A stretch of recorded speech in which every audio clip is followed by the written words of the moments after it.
বিড়ি খাওয়া দাঁত খুলে হাসতে দেখো না। বলছি এবার ফোনটাকে রেখে 500 টাকা নিয়ে দোকানে যাও। ওইটাকে না টিভি বলে।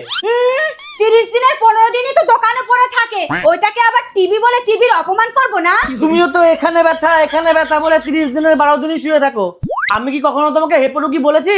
এবার কিন্তু ইস্তারি দিয়ে মেরে মুখ সমান করে দেবো বলে দিলাম। যাচ্ছি তো, চিল্লাচ্ছ কেন? আবার কতগুলো টাকা খরচ হয়ে যাবে। ভাই তুমি এই টিভি নিয়ে কোথায় যাচ্ছ? মাছ ধরতে। হ্যাঁ, টিভি নিয়ে কেউ মাছ ধরতে যায়? সোজা কথা সোজা উত্তর দিতে পারো না? সারাই করতে নিয়ে যাচ্ছি। কি হয়েছে? চলছে না। দেখি আমাকে দাও একবার। টিভির তো এখান দিয়ে সমস্যাটা হয়। এক গ্লাস জল নিয়ে আসো তো।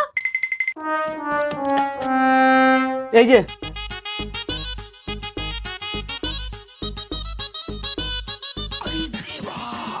একটা স্ক্রুড্রাইভার নিয়ে আসো তো। যাক, আজকে মনে হচ্ছে টাকাটা বেঁচে যাবে। এই নাও। ধরো তো, যাও নিয়ে যাও।